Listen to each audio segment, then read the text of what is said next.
أعوذ بالله من الشيطان الرجيم. بسم الله الرحمن الرحيم. الحمد لله رب العالمين، والصلاة والسلام على سيد الأنبياء والمرسلين. أما بعد، فأعوذ بالله من الشيطان الرجيم.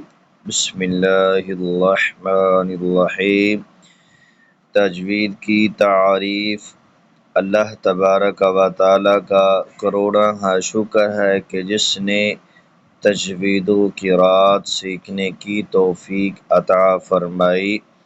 سبق نمبر 1 ہے، سبق نمبر 1 ہے تجوید کی تعریف۔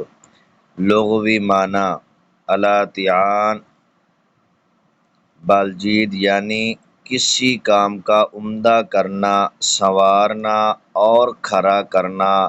اصطلاحی معنی ہو، علم بحثیت فی ان مخارج المعروف صفات ان ترک تصحیح المعروف اور تحسین، یعنی علم تجوید اس علم کا نام ہے جس میں حروف کے مخارج اور ان کی صفات اور حروف کی تحسین صحیح کرنے اور تحسین خوبصورت کرنے کے بارے میں بحث کی جاتی ہے۔ علم تجوید کا موضوع، کسی علم کے موضوع سے مراد وہ شے ہے جس کے متعلق اس علم میں بحث کی جاتی ہے۔ علم تجوید کا موضوع الف سے لے کر یا تک 29 حروف ہیں، کیونکہ اس علم میں انہی کے متعلق بحث کی جاتی ہے۔ علم کے تجوید غرض و غایت، ہر علم کی کوئی نہ کوئی غرض و غایت اور مقصد ہوتا ہے، ورنہ اس علم کا حصول بے سود ہوگا۔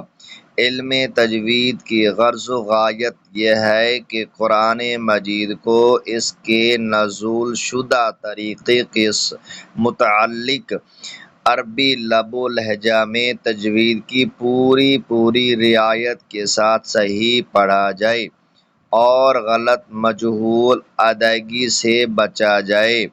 حکم بالتفصیل، یہ علم حاصل کرنا فرض کفایہ ہے اور قرآن پاک کو نازل شدہ طریقے کے موافق تجوید کے ساتھ پڑھنا فرض عین ہے، جیسا کہ اعلیٰ حضرت الشیخ امام احمد رضا خاں رحمۃ اللہ تعالی علیہ فرماتے ہیں، اتنی تجوید کے ہر حرف دوسرے حرف سے صحیح ممتاز ہو فرض عین ہے، بغیر اس کے نماز قطعاً باطل ہے۔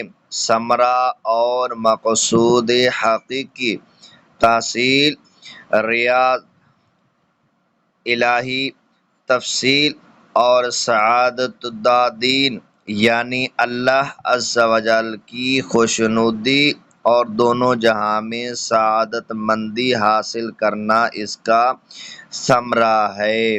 اللہ تبارک و تعالی علم تجوید سیکھنے اور سکھانے کی توفیق عطا فرمائے اور اللہ تبارک و تعالی عمل کرنے کی توفیق عطا فرمائے۔